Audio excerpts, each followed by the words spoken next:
Hello, everybody. Hi. My name is Professor Yuki Terazawa. I teach mostly Asian history, Japanese, Chinese history at, here at Hofstra University. But today, I have this wonderful guest speaker, the survivor of one of the Japanese internment camps, Tom Hasegawa. Why don't I just give a brief introduction to this highly embarrassing and shameful event in the United States history, Japanese American internment. So after the part, the one thing that you might want to remember is that this is not the kind of event that suddenly happened because of the war or because of Pearl Harbor. Asian Americans, including Japanese Americans and Chinese Americans, there were only a very small number of Koreans before the war who came to the United States, but both Chinese and Japanese immigrants in the United States had already been subjected to really, really horrible racism. So the Japanese American internment was not, did not happen because of the war. There had already been this racism, especially in the West Coast of the United States, against Asian immigrants and then Asian Americans. And then this was a continuation of the history of racism in the United States. Including Japanese immigrants who are called Issei, and their American-born children who are called Nisei, together about 120,000 of people were first, they first went to the so-called assembly centers. These are makeshift camps, and the facilities that were used for assembly centers were racetracks and then fairgrounds. And then from there, they were there for like a few months, and then they were transported to the permanent camps in the inland. So I'm going to just show you the map. Let's see. So let's see. I'm going to share screen, and then okay. Can you guys see this? The map? It's just a very simple map. So these are the 12 permanent camps that had been established. So two camps in California, and then one Minidoka camp in Idaho, Hart Mountain in Wyoming, and then Topaz in Utah, and then two camps in Arizona, and one in Colorado, and then two in Arkansas. So all the Japanese, Japanese immigrants and then Japanese Americans who had been living like 100 miles from the West Coast were basically incarcerated, transported, and then incarcerated into those 12 camps. So, and Tom Hasegawa was in this Tule Lake camp this camp, I've never been to this camp, but I've been to Manzanar, and then as I know, I mean, all other camps were in really deserty areas, and then the Japanese Americans suffered from sandstorm, but Tule Lake was actually, in terms of climate, it was a milder climate, but this is a very special camp. And then Tom is going to talk about his experience in Tule Lake. But so Tom was born in Los Angeles, and then his family were transported. I think that his family first went to somewhere else, and then eventually they were in Tule Lake.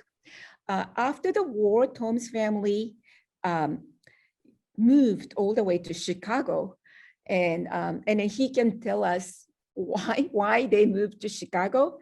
And eventually he got a teaching job, teaching biology at a high school on Long Island. So he can tell us his experience in the Tule Lake camp when he was a little boy, but I'm sure that he's happy to tell us his journeys to Chicago and then all the way to Long Island. Okay, so why don't we, I'm gonna stop share. And so why don't we welcome Tom Hasegawa. Oh, thank you. Thank you, Mrs. Terazawa. Just a voice. Well, I just going to go a little bit very redundant to what you said and go into details about the history of what happened. And nearly 80 years ago, President Franklin D. Roosevelt signed Executive Order 9060, putting in motion one of the most shameful events in US history that forced over 120,000 Japanese Americans, who were mostly American citizens, from their homes. The Japanese American incarceration was part of the United States' unconstitutional treatment of people of Japanese descent during World War II, and a symbol of anti-Asian sentiment before, during, and after the war. I am here today because my family and I were involved in this forced evacuation, and I would like to tell you of our experience during this difficult time. But before I continue, I would like to say that the treatment of people of Japanese ancestry during World War II was not an isolated incident, and its causes has relevance even in today's society. In order to better understand why this event occurred, we need to know a little bit about the history of immigration to the United States. America is a success story built by immigrants and descendants of immigrants. However, every group of immigrants who came over were not treated equally. Protestants from Northern Europe were generally welcome and preferred to Europeans from Southern and Eastern Europe. However, the heavy casualties from the Civil War led to an increase in immigration from the Southern, Central, and Eastern Europe. As their numbers increased, they were first met with hostility because they were no longer white Protestants. As their numbers increased, each faced discrimination, which took a generation or more to overcome. Those immigrants from the Far East had a much harder time. From the Far East, the Chinese were the first to immigrate to work on farms and building railroads in the Western states. That, if you were there, I mean, I can just imagine building a railroad through the Rocky Mountains and the Sierra Madre Mountains. That was no easy task. They must have worked very hard, and there must have been a lot of deaths of accidents that occurred because that was very rough country. Here's an interesting thing that I learned from that particular incident.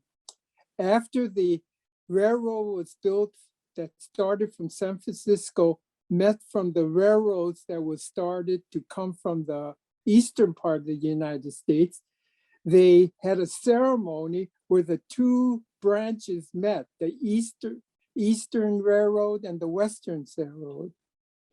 And they had a celebration where I guess they put a golden spike into the railroad tracks to celebrate this occasion. They made a photograph of that, and guess what? Not one Chinese is in that photograph. That shows something about who took the credit for this endeavor. Some important differences between European and Asian immigration was that, number one, only male immigrants from China was allowed to immigrate. Whole families were not allowed. Number two, Chinese immigrants could not get American citizenship no matter how long they lived here. As these Chinese immigrants got older, many wanted to start families. So many of them said, well, I have to go back to China and get wives there. So a lot of the Chinese workers who were here, they went back home. Now, the farmers along the West Coast petitioned the federal government to send other foreign workers to harvest the crops. The US government then turned to Japan to allow their citizens to immigrate to the US. At that time, Japan had a law that you could not immigrate by yourself overseas. So, but the United States sent a delegation saying that, oh, we need workers in the United States. Could you agree to allow workers to come to the United States? However, this agreement, Japan insisted that these people had to be allowed to bring women if they earned enough money to pay for their passage to America. Discriminations against these new Asian group still existed, however, because these new Japanese immigrants were also, like the Chinese, not given citizenship. And without citizenship, you could not own or buy land in America. The Japanese immigrated to America started in the latter part of the 19th century. You know, the Chinese immigration started way back in the 1850s. They started out as farm laborers on the West Coast farms. As soon as they had saved enough money, they would send for a future wife by sending their photos and passage money for the trip to America. During the early part of the 20th century, the Japanese were the largest Asian group in America. As children were born here, they became American citizens.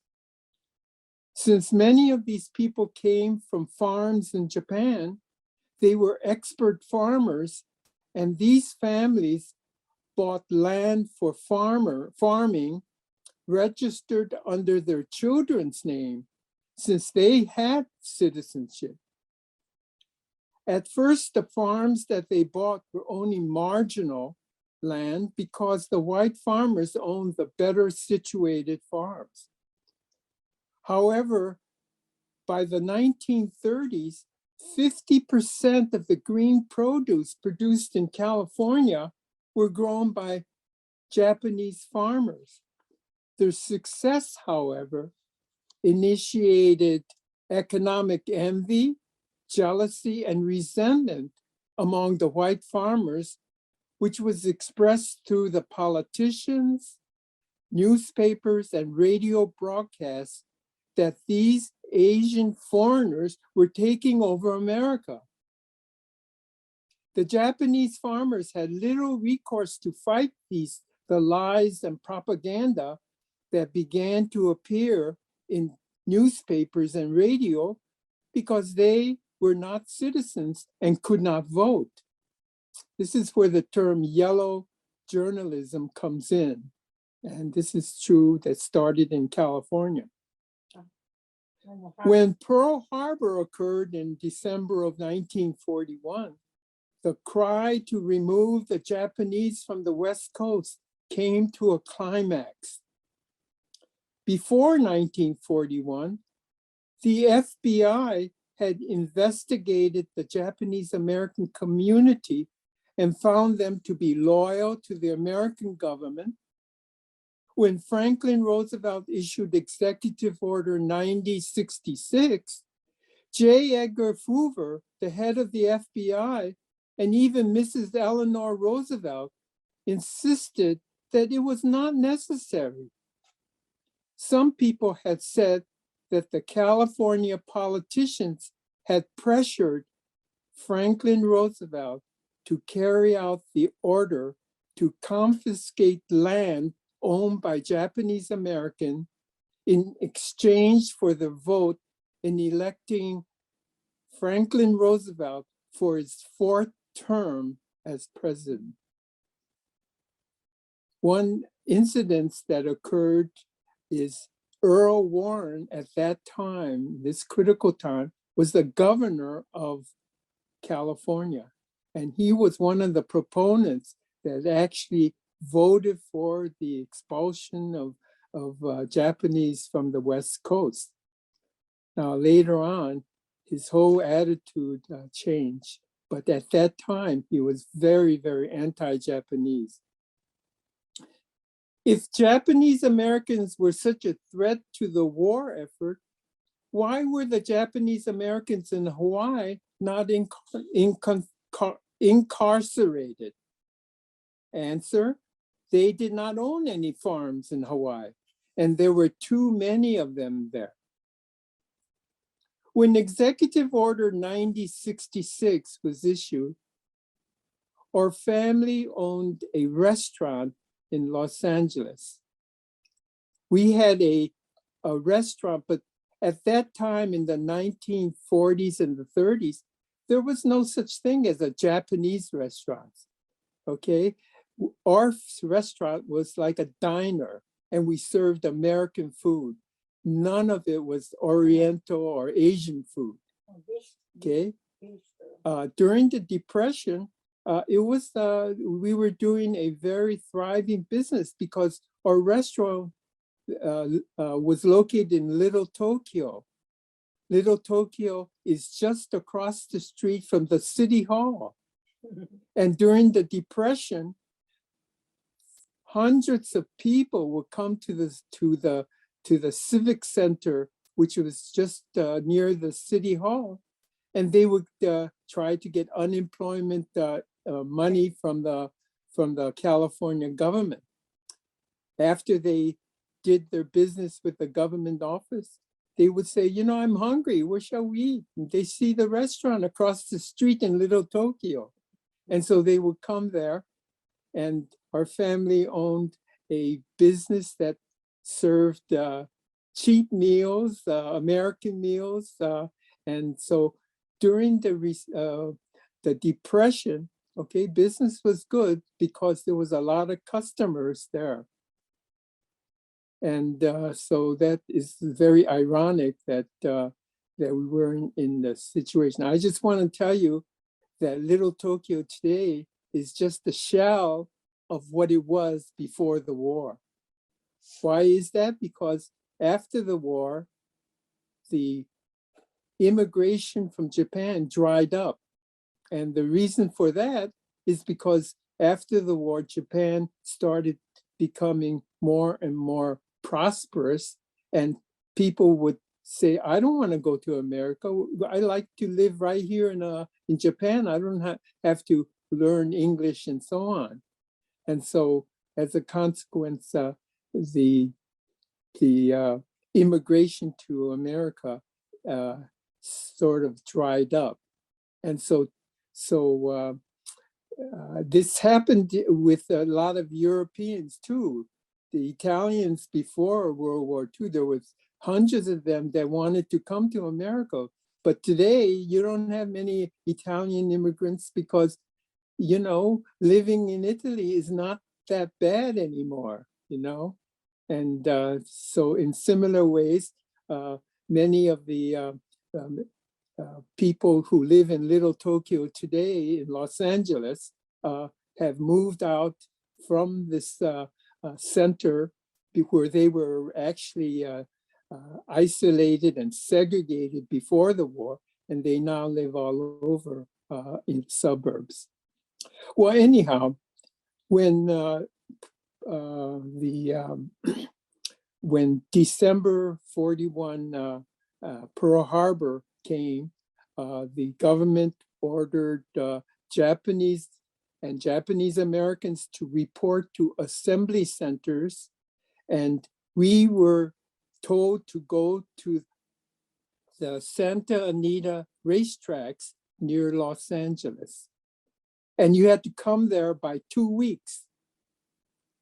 The only thing that we were able to bring was two suitcases of personal things. So what did we do? We had to abandon everything.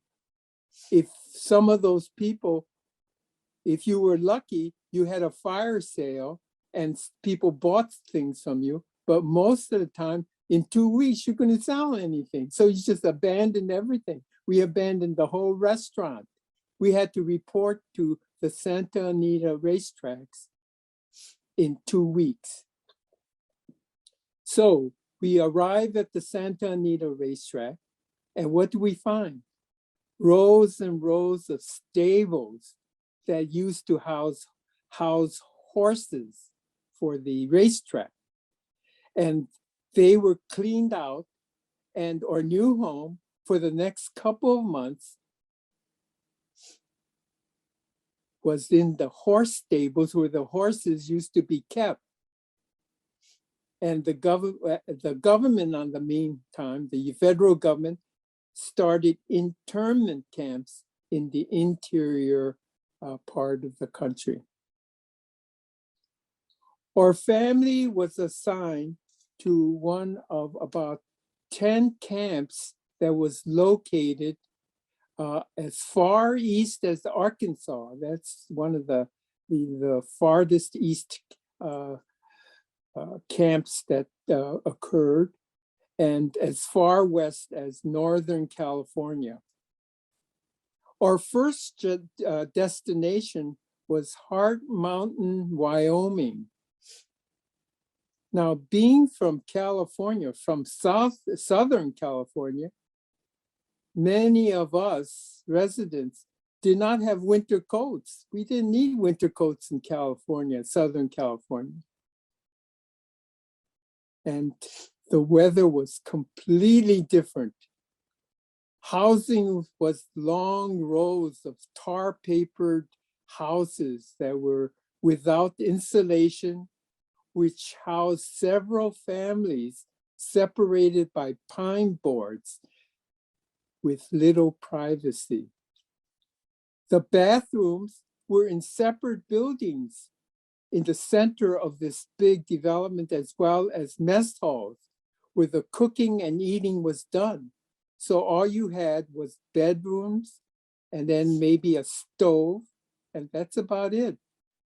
Now think of yourself. If you were told to move into a house and your bathroom was several blocks away and you had to go to the bathroom in the middle of the night, think of what you had to do. You had to put on your coat, walk several hundred steps, and then go to the central bathroom hundreds of feet away. And that was very, very different from how we live today. The whole complex in these camps was surrounded by barbed wire with guard towers with which soldiers with guns pointing inward watched over the inmates. There was one incident where some camps were built in California, and some of the government people says, come into these camps where the government wants to protect you from hostile people that might harm you. So some of these people took that offer and went to these camps in California. And guess what? They were surrounded by guards, and the guns were not pointing outward to protect them. They were pointing inward. And they said, uh-oh, okay, this is not protecting us. This is trying to, imprison us. They were inmates. We were inmates of a prison. And so these soldiers watched over the inmate. If you were daring enough to try to escape, you were actually shot. And some people were shot to death because of that. Schools were set up, but no radios. The winters were brutal in Wyoming. Okay, it was like a desert, very, very cold in the winter, 30 degrees below zero. Was very, it wasn't unusual. And the land was barren. The summers were hot, going to 100 degrees over. Okay, Wyoming is a very desolate area. The winds blew sand, and the sand came through these very, very houses that were really constructed so carelessly, okay? The walls of the houses were just pine wood, the cheapest wood. A lot of them had knots in it that could be knocked out, and you had holes in the wood where wind can come in and so on. So it was very primitive living conditions.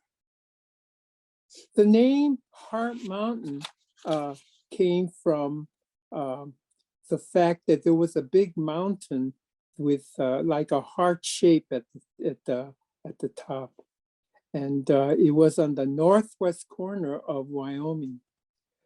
Today, you can visit that garden. Most of the barracks were after the war was sold off, but few of them remain. And today, that particular camp, as well as the other 9 camps, became actually preserved by the government as a historical place of what happened to Japanese Americans during World War II. In the hospital, here's a discrimination of what happened in Hart Mountain. If you were a Caucasian nurse, you were paid $150 a month. Now, that might be small today, but at that time, $150 a month was pretty good wages. But if you were a Japanese American doctor, okay, how much were you paid? $19 a month. Now, one of the things that happened in Hart Mountain that was very disturbing, well, actually, there were two things that happened. If you were a man, they passed out questionnaires. Will you be willing to serve in the armed forces? Now, that was very, very tricky because here the government imprisoned you. Your whole family was in prison and they want you to come into the armed forces. Okay? Now, what would your decision be? Some people answered, I will serve when I'm free. Okay, now that was considered a no answer. And then the second important question that the questionnaires, the government passed out these questionnaires was, as a Japanese citizen, would you forswear all allegiance to the Emperor of Japan? This is to test whether it's if you're loyal to America or to Japan. They wanted you to answer yes. But a lot of the people said, well, if I answered yes, then that means that I will lose my Japanese citizenship.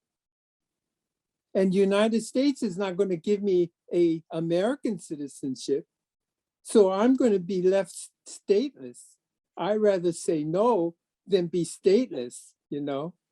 And so some people said no to that and no to if you were a man and willing to serve, especially if you were imprisoned by the government. But,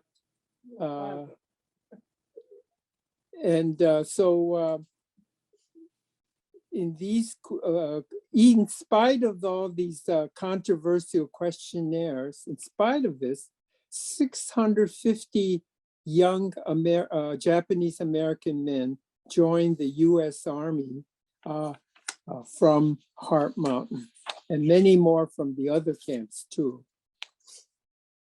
All the Japanese American young men, okay, joined from other camps, and they formed a segregated unit called the 442nd Regimental Combat Unit. And they were combined with the Japanese Americans 100 Regimental Unit from Hawaii. Both of them eventually went on to earn the highest number of awards in the US Army and helped in the Allied victory in Europe. So they were given the toughest job during the European section of World War II. Other Japanese Americans who spoke Japanese, they volunteered to go to language school, and they became interpreters, and they served in the US Army in the Pacific, and they were instrumental in helping the US Army get information from captured Japanese soldiers and so on. And they were able to save Japanese soldiers who refused to come out of caves and so on. And some of these people who spoke Japanese, because they were educated in Japan and they knew English, okay, they talked to them, and many of them were persuaded to come out. And of course, they saved the lives of these people.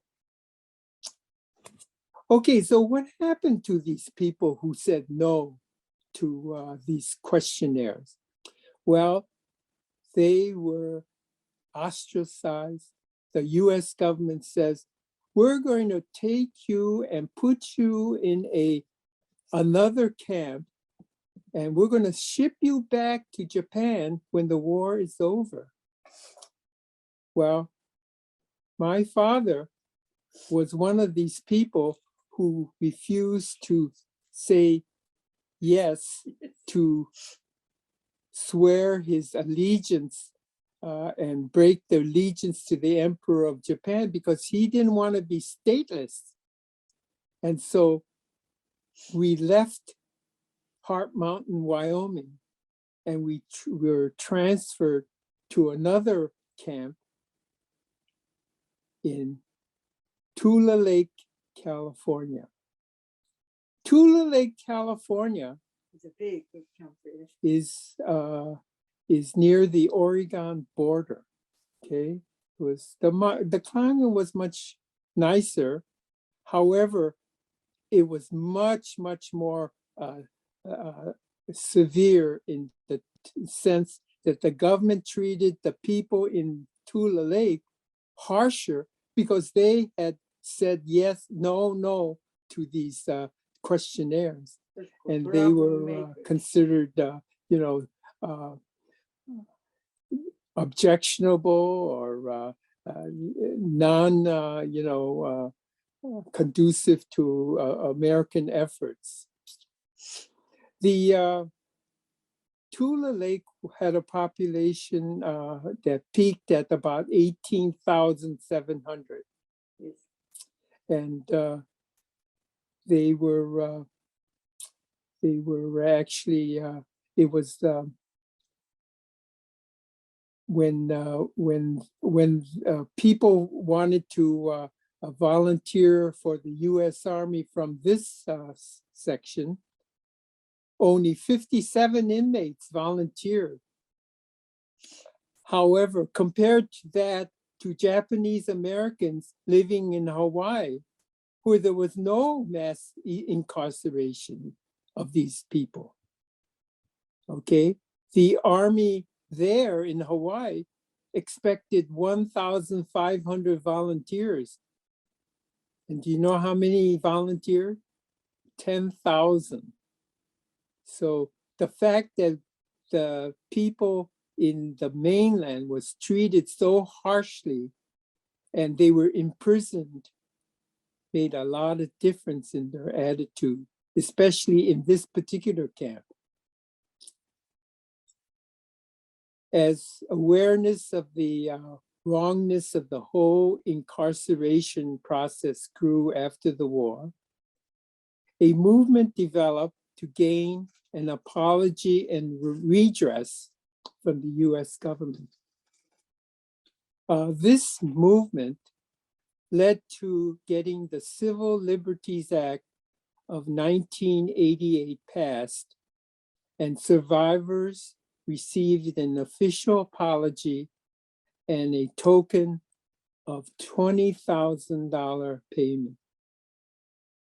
Now, you would think that's a lot, but some of the, this is, you're talking about money that is pre-war money, and $20,000 actually was nothing compared to what it was before the war. My parents, by the time this payment was given out in 1988, both of them had died. And if you died, you got nothing. Your heirs got nothing. So only the three of us, my brother and sister, and I got $20,000. So, you know, it was a nice thing to do. Okay, the government apologized and redressed, transformed the experience of Japanese Americans from one thing affected by shame and guilt over the wrongful imprisonment to one of hope and renewal.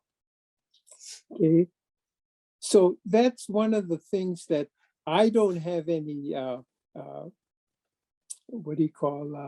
bad things to say, because although America can do and make mistakes like this, where you are imprisoning people who committed no crime, you have no trial, and you just, masses of people were in prison just because of their skin color or ancestry, okay?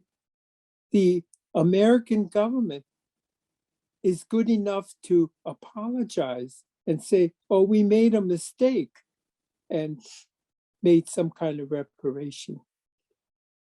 Today, there is a movement among Black people to maybe have similar types of payment because of years of slavery that affected, you know, whole groups, millions of people in the South before the Civil War. So the most important legacy of Regis is the continuing need to educate future generation to ensure that the principles embodied in the Constitution are more than empty words on a piece of paper. We have to make sure, just because it says the Bill of Rights, that doesn't mean you will automatically get it. You know, things have can go to drastic points where all the things that are written in the Constitution can be eliminated. And you can lose your rights, even though many years ago, our founding father said, all men are created equal. And so that is what happened. Okay, so what happened after the Tule Lake? Well, first of all, I want to tell you a little bit about Tule Lake. Tule Lake is on the border of California and Oregon. And we spent the rest of the war years there. And our family plan was to return to Japan after the war, because my father had refused to, you know, give up his citizenship. Tule Lake was under the water at one time, geologically. And because of that, there were many, many seashells in the soil. It was a fun place. As a 3 or 4 year old kid, which I was at that time, okay? I don't think you could, you know, I think that many people would say, well, that's not a bad place, especially you didn't know what was happening in the war. You didn't even know there was a war. You're a 3 or 4 year old kid. You got these irrigation ditches. You got these frogs and the algae and the turtles and all the things that are you know, living there, and eels and so on. You got the shells that you can collect and so on. So many people, these people who lived in Tule Lake, made all kinds of jewelry out of these shells, and they were there exist today. If you ever go to Little Tokyo, there's a big museum of Japanese Americans where they brought a barrack right from one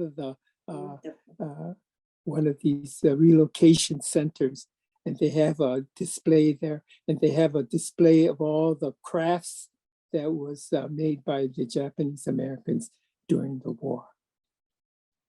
Now, when the war started to wind down and it was kind of certain that the United States was not going to lose, and Japan was, you know, becoming, less fierce in the Pacific and so on, the United States government started to be more lenient, and they said, well, if you are a college student, you can leave the camp.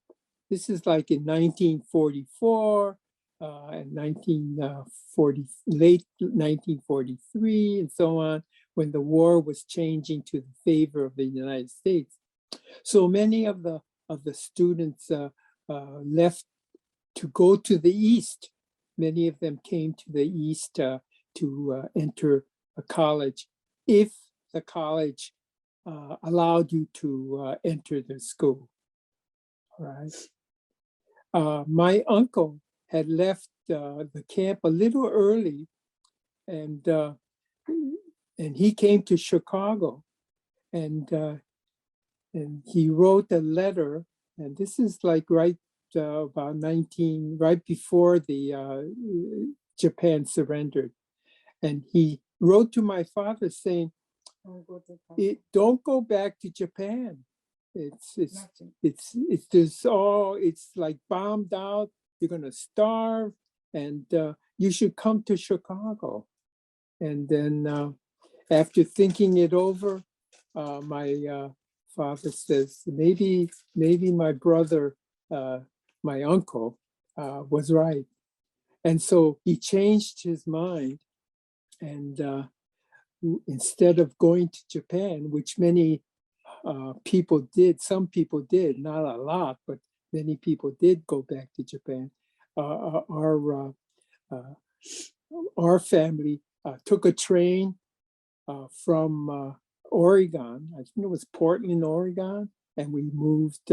We took a train to Chicago, and I remember going to Chicago, and the first thing I saw was the bright colors in the stores and so on, which was, wow, it was very different. Now, one of the things that the US government said to the Japanese people who are moving east, they said, don't gather in large groups, scatter all over the city, don't be in large groups, don't speak Japanese, and so on. So at that time, Chicago was very, very, populated with all these people that came up from the South and people from all over, because that's where the jobs were. There was very little places to live. And there were large, you couldn't find a place because of the fact that there was no new buildings going up during the war. And a lot of people had immigrated to Chicago because of the job. So what did we do? My father found an abandoned house and he bought it. Yeah, brownstone, right? No, it was a 3-story house in a Polish neighborhood, and he fixed it up, and it took a lot of work because it was abandoned for many years and so on. And I remember him working very hard on it. And we moved on the first floor, and then we rented out to Japanese people on the second and third floor. Now we were far away from other Japanese people in Chicago. The funny thing is, I went to elementary school in Chicago. We had friends, Polish, Italian, Ukrainian, Swedish people there. I never saw, there was very little discrimination. I can't remember anybody being hostile when I was going to school. Why? Well, I think that at that time, Chicago was very tense because the discrimination was mostly towards Blacks. There's thousands of Blacks that moved up, and they were very, very sensitive to Black people moving in, but not to Asians, because they didn't know who Asians were. Okay, they had no history of Asian people living in Chicago. Okay, maybe there was a couple dozen before the war. So I had went to elementary school and high school, and then I attended University of Chicago, and also a graduate school there. And then I found a job in the suburb of Chicago and so on. But that was the situation here. And after 4 years in a suburban Chicago school, I said, well, I want to go back to California, see what it's like. So I go to my college placement office, and then the lady there says, hey, yeah, there's somebody from Long Island that's interviewing people. They want people from to teach there. I said, where's Long Island? And then I finally found out where it was, and he interviewed me. He says, come on over. And so I came over to Long Island, and then I stayed in one of the high schools there teaching biology for 30 years, and I retired in 1996 there. Yeah. So, that was the thing, so on. But let me go back to what is the repercussion? Is this an isolated incident? No. The whole thing about the fact that Japanese Americans were put into prisons, relocated, treated harshly, is because of racial motives. Oh, by the way, I want to say that some people from the camps, instead of going east to the United States, they went back to California.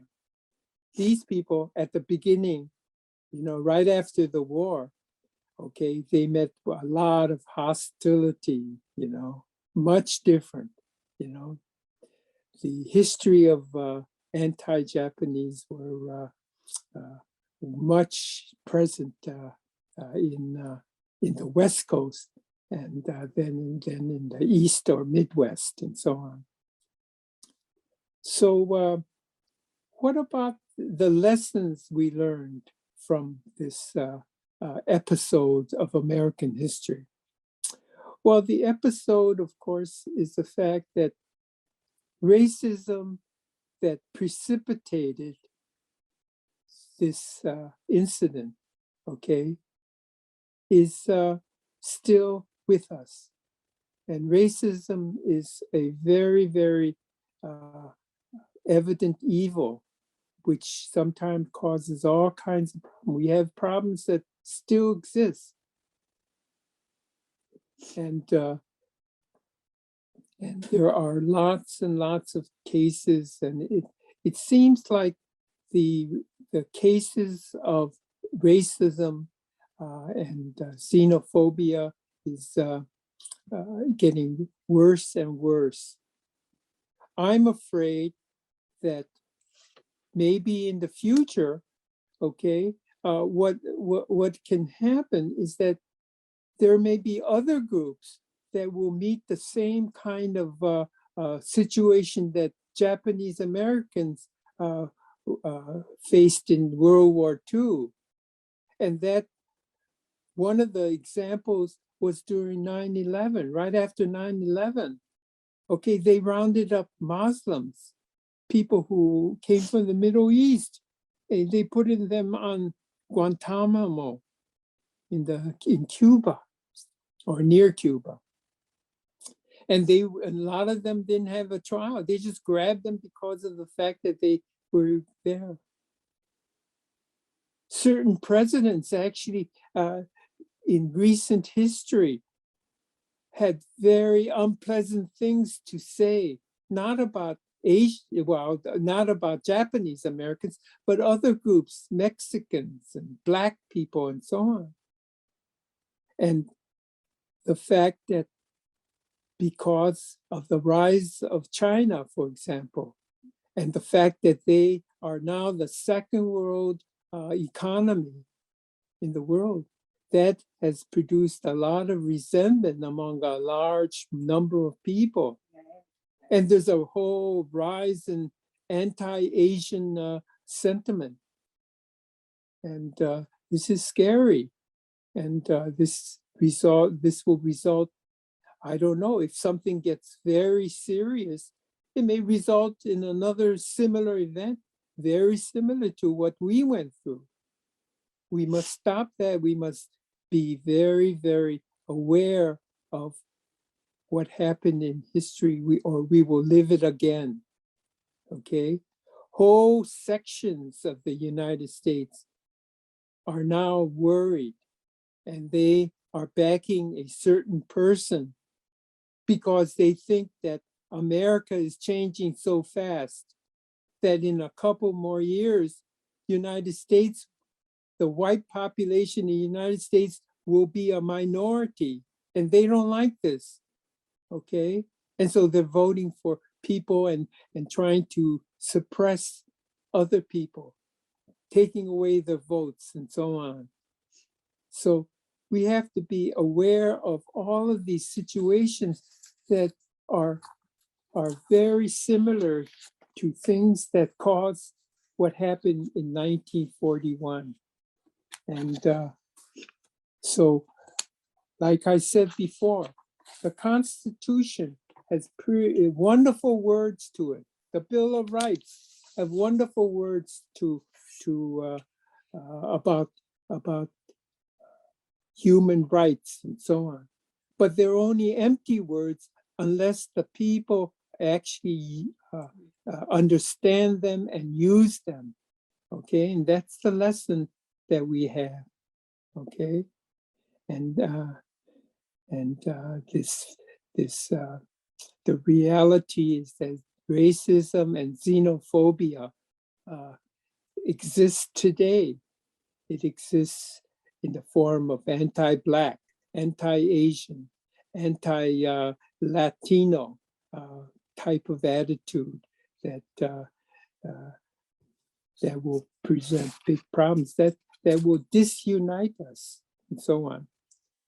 By the word xenophobia is defined as the fear and hatred of strangers or foreigners or anything that is strange or foreign, okay?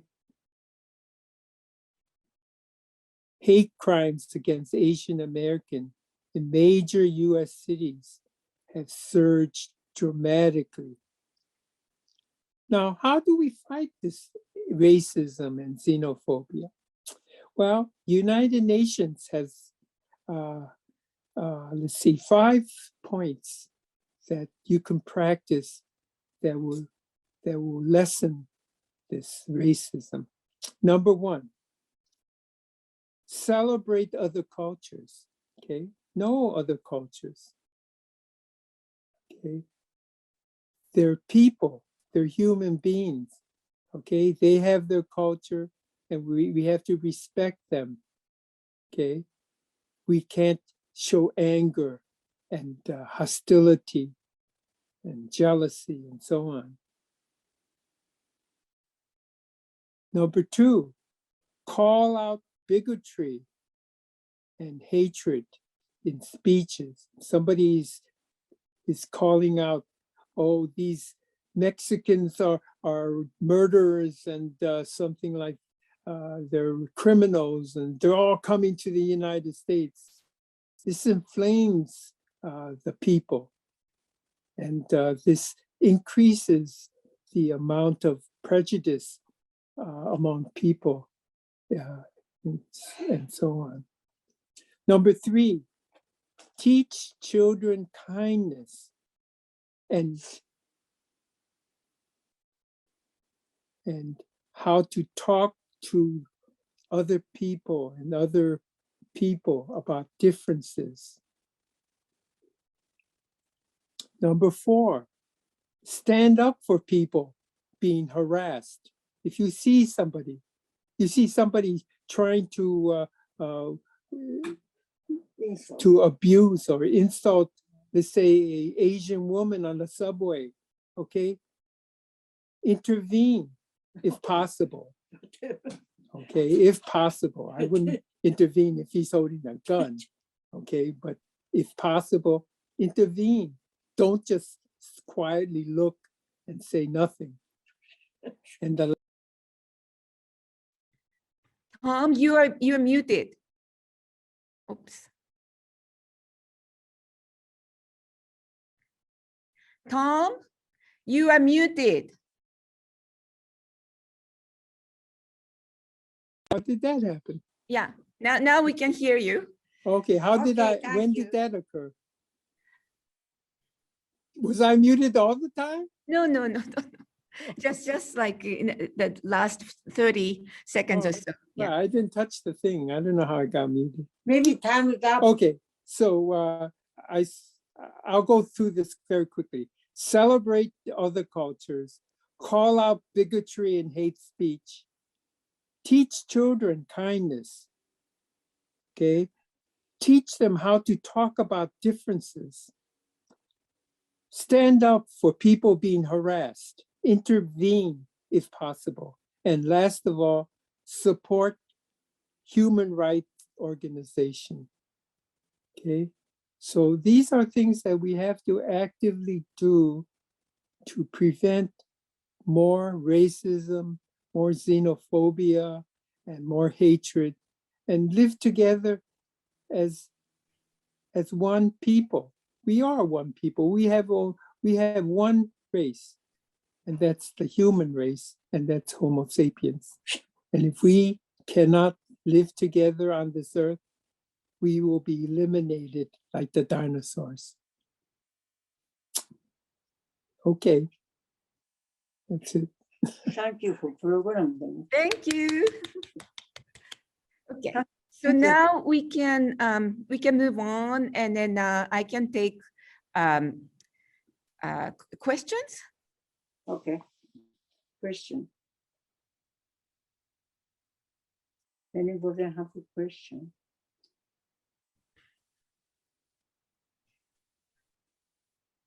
I can go around. I mean, I can call my student. Noah, I mean, can you make any like question comments? No. I'm trying to think of, so I'm trying to think of one. So like, I guess, how were you, maybe unless I missed it, how were you notified you would have to leave for the camp? Like, did they have like just post a notice, or were you like? Yeah, there was a notice that went up on the a poster in the Little Tokyo. And I guess people who lived on farms, they got letters and so on. Yeah, right from the government. Mm. 1 week notice. It's like a letter from the army. Come and get your physical, you know. 1 That's, week notice. the government can inform you of anything. And that's how they do it. Yeah. But it's a drastic kind of thing. They don't give you much time, 2 weeks, to sell 2 weeks, everything 2 that you have. So Rituka, Michael? Yeah, can you hear me? Sorry. Can you hear me? Sorry. Yeah. Okay, so question: what if the family refused to go to the camps? Because like I feel like there were probably a few people who just didn't want to go at all. So the question is, you know, what if you know some people refuse to go to the camp? Well, the FBI will come and get you. Yeah, put in a They will jail. arrest you. Arrested. They will physically bring you. But you know, the Japanese are Japan is very obedient. at that time are very obedient people. They trust the government, and they have this saying, "Shikataganai." That means how do you It cannot be helped. it cannot be helped. No, but also don't know what's going on. Yeah. So that's what happened. But the government can be very rough. They Yeah. will come and get you, and they will drag you and so on. You know, one of the things that they arrested were Buddhist priests because they was very suspicious of Buddhism. That was a foreign religion, and all 4 Buddhist priests were arrested and taken first.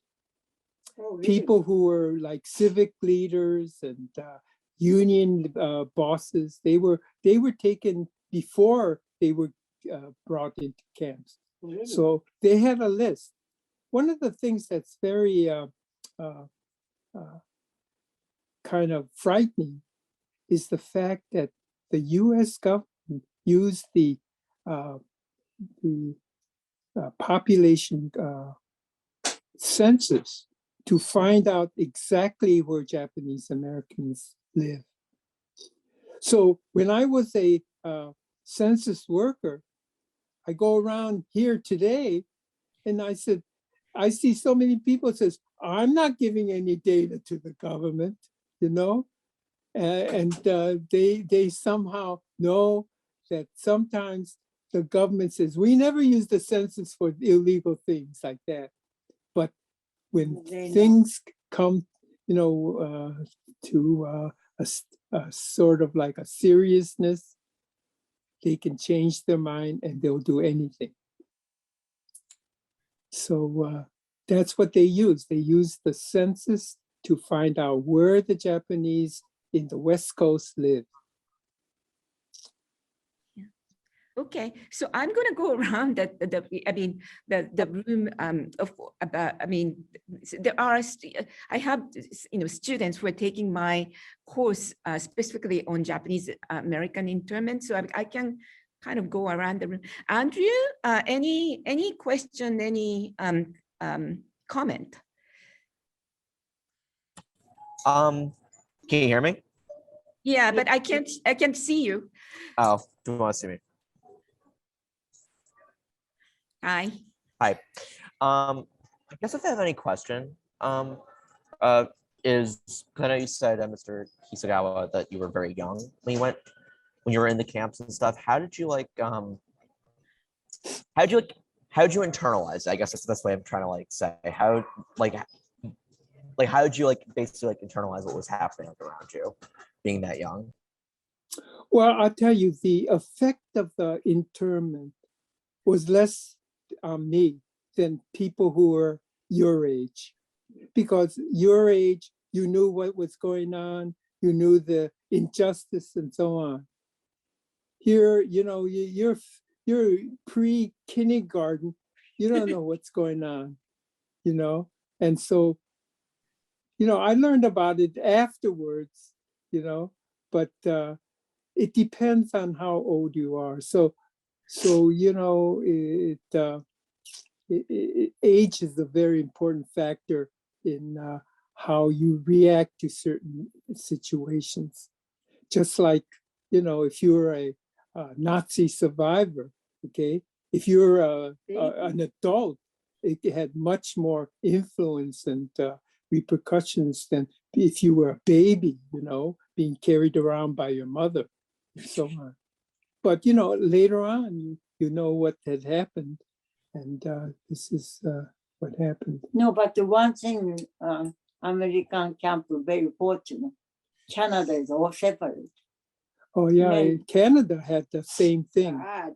They did, but it was even worse in Canada, because in Canada, the Japanese American. men and the women were separated into different areas, and they couldn't even meet.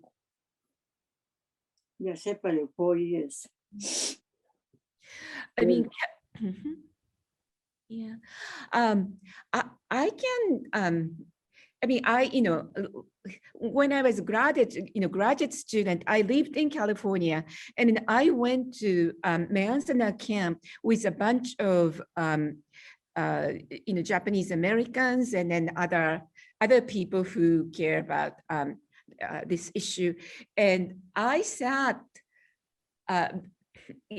on the bus. The next to me was old Japanese American woman who had been in Manzanar when she was like 6-7 years old, and and she was just telling me that. So we talked, like it's like 3 hours drive, I think 3 or 4 hours drive from Los Angeles to Manzanar, and what she was saying was very interesting. That one day, white photographer came to take pictures of the camp, and sort of the kids were forced to smile, and then basically that you know, photographers take the pictures of the camp, and then they, you know, they have to show that people, you know, Japanese Americans in the camp are kind of happily, you know, happy people, happy, you know, happy living.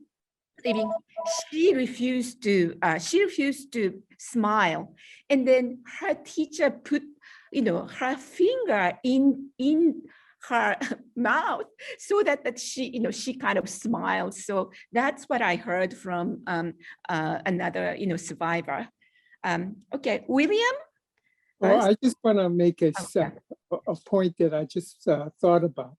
Okay. During the World War II, not only were Japanese Americans put in camps, you know, American influence in South America caused a lot of the Japanese immigrants to South America, especially Peru and so on, Chile, to actually be interned and brought over to the United States against their will, even though, you know, they were not part of the war, but the United States made them send us the Japanese Americans, send us the German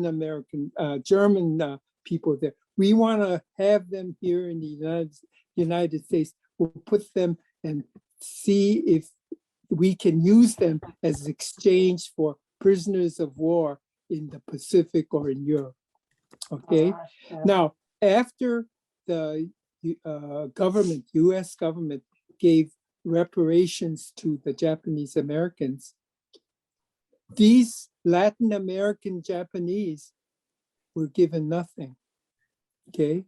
So today they're petitioning the US government, says, hey, listen, you're the ones that sent the order to send us to camps in Louisiana and so on.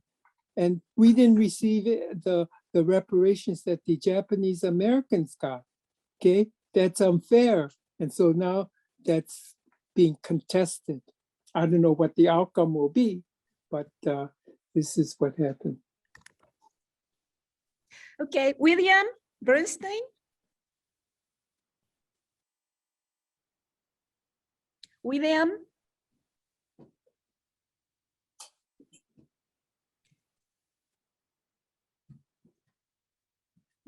Okay, so okay, so he's connecting to, yeah.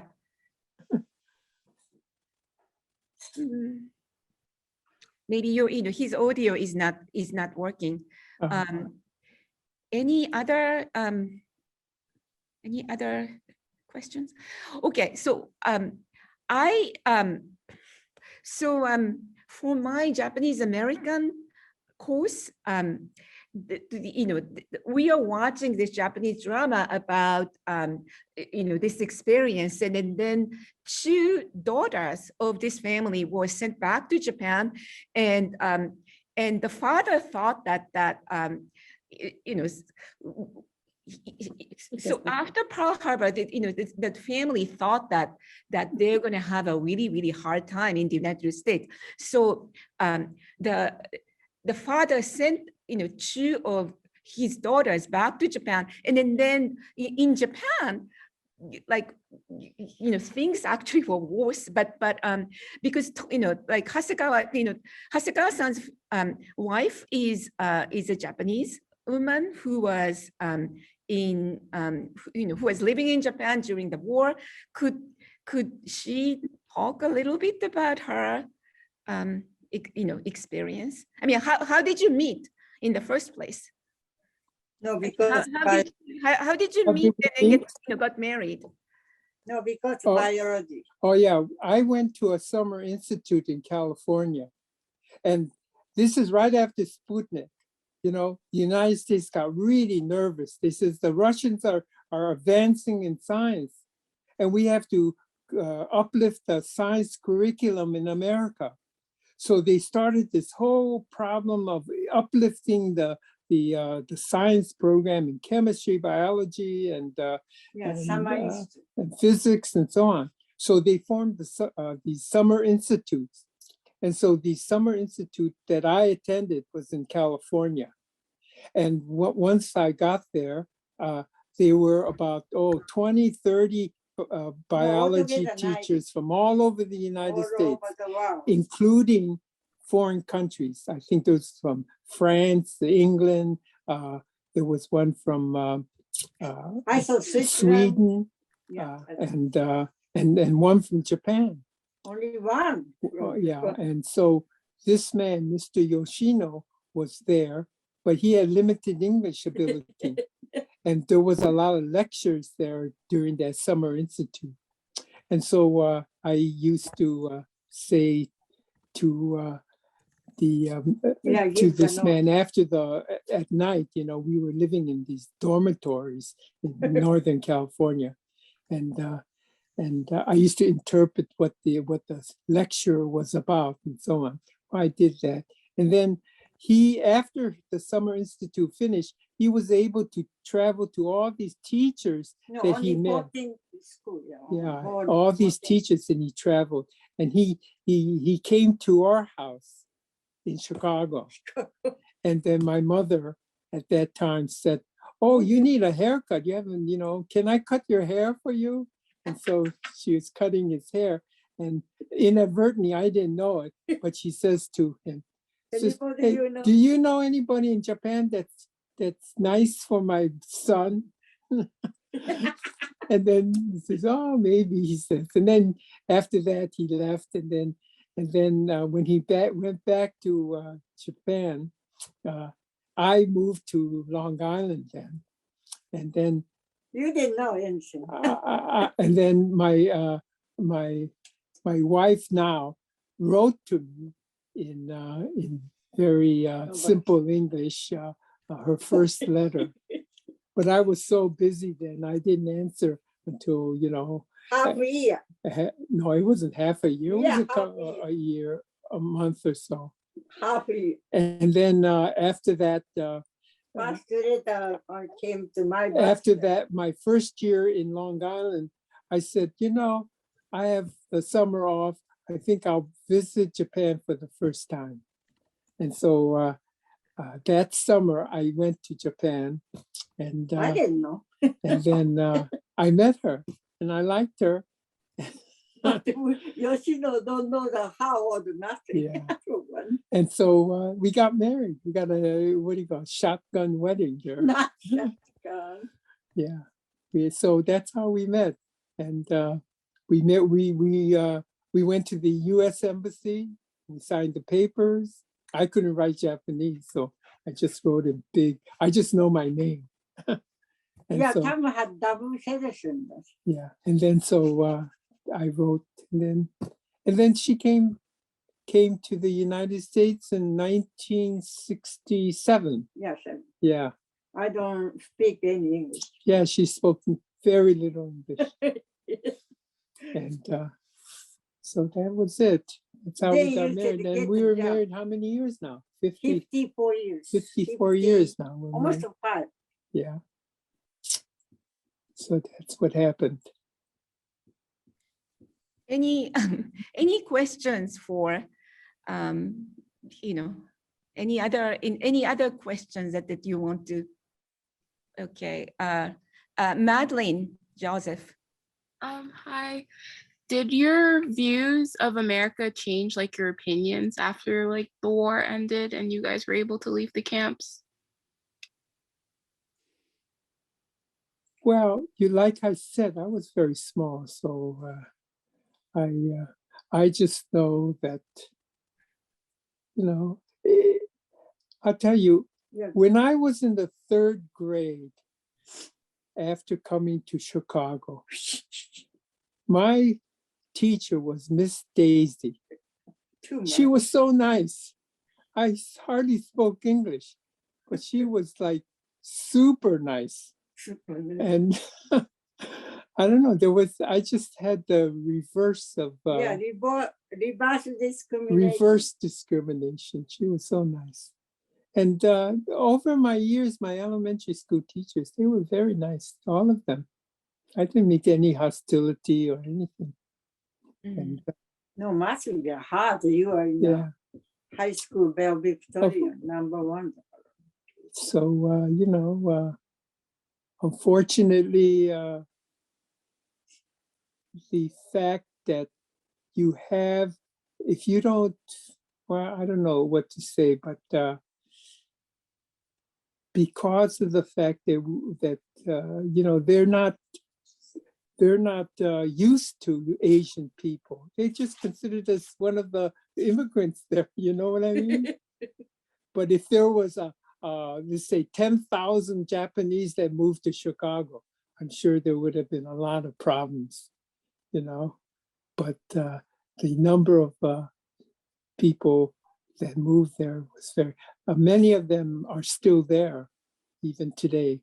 Many of them moved back to California and so on, but they're still there. The thing about it is Japanese Americans, if you see their situation, they're very, in fact, they're so integrated today. A lot of them are so intermarried with other ethnic groups, that in a couple more years, maybe 50 years, you can't tell the difference between, who's a Japanese. Oh, I'm 1/8 Japanese, you know what I mean? You can't tell. Yeah. Okay. I have a friend who is happens to be, the father is Iranian and the mother is Irish. And she moved into one of the houses here. We know her from living here in Long Island. And she used to talk with other women. And then these women, they were talking about, how how bad the Iranian people are and so on, all kinds of negative things.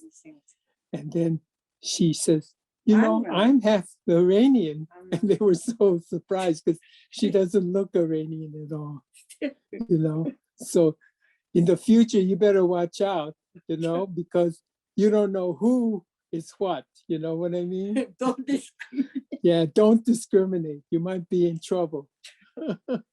Okay, so there is this question about the redress and then compensation.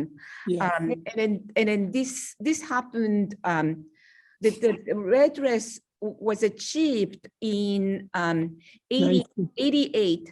That's right. 1988, 89, the Reagan era, after many efforts and the movement among Japanese Americans and then other groups like Black civil. I mean the Black civil rights really bolstered this Japanese American movement to get redress. But is there in the audience, is there anybody who is from Japanese American Citizens League? Nobody? Okay. Well, So yes. I don't know. Did they know about this? No, if there is a JSCL member in the audience, I wanted to introduce this group to the to all the audience. But there is this Japanese American Citizens League, and then there was NRCC, national. I don't remember. I mean the other groups and a couple of different groups that were very key to achieving this address, and then many Japanese Americans remained totally silent after the war. They felt that this camp experience as like a shameful experience. How come Japanese Americans should feel shame? It's the United States government that should feel shame, but they felt that that this is a shameful event. So even parents or grandparents did not tell that they were in the camp to children. Sure, that's a psychology, I guess, the shock of it all and so on. It's like a woman who's raped and she's so ashamed of the fact that she doesn't tell anybody. You know what I mean? And the similar to that thing, it's a shameful, they think that there's a shameful part of their life and they don't want to talk about it because it's hurtful. You know what I mean? Yeah. No, Yes. your mother said that somebody spit under her in the Asian lady, Wow. not American, Asian, after the war. Well, Very bad. You- Asian. Kyoko-san, you'd better show your face. Come on to the. I'm knitting, but Mhm. hi. come over here. Come over here next to me. I'm very Uh-oh. old woman now. Uh-oh. Now the video is gone. But Here, come come over. on, come on. Come. Just say hi. Hi. Kyoko Hasegawa. And then she's program. she's from Educated. Japan. Thank you. Let's see. So the United States government finally provided apology. And how much was the money that you got, Tom? $20,000. $20,000. Yeah. No, Which is- $20,000. 20,000, 20,000. And then, it's, I mean, I did not spend a penny of it. It all went to a tuition for my daughter. University Chicago tuition. That's like directly gave to Amy. Yeah, but the fact is, by that time, 1988, a lot of the older Japanese first generation Issei's were already gone, So a lot of the money that they would normally get, the heirs did not get anything. You had to be alive when the legislation was passed. You cannot, you cannot say, oh, my mother was in the camp, give us the $20,000 for that. Only You had to be alive and receive it and so on. And, my parents had money in a Japanese bank in Los Angeles. And after the war, before the war, you had 25 yen to $1. After the war, they said, oh, we'll give you back your money at 360 yen to $1. So, you got nothing almost because of the inflation that occurred after Japan lost. So, that's what war is, But I want to tell you that there is a resemblance between, in some ways, of course, the situation in Europe with the Jews and the Germans and so on. It was much more drastic than compared to the internment of Japanese Americans. At least we got out of the camps alive. But the motivation for both are very similar. And what is the motivation? You have a group that was oppressed and that was very educated, very talented, and the population became envious, jealous, and so on. And because they was targeted, okay, similar to those Japanese in California who were doing very prosperous work because they were very talented in growing crops. And so, white people says, hey, this is white man's country. They're not supposed to be prosperous here, okay? This belongs to a white man's country. And so, there's this jealousy that comes about when you have a situation like this. So, that's human nature. You have to be very careful. I don't go around saying, oh, I have the best car in the lot, because if you don't look like other people, okay, they're going to attack you, okay? they're going to say, oh, no, you're not American. Okay, you don't look like us, you know? Okay, I think we have to, we have to end this section now.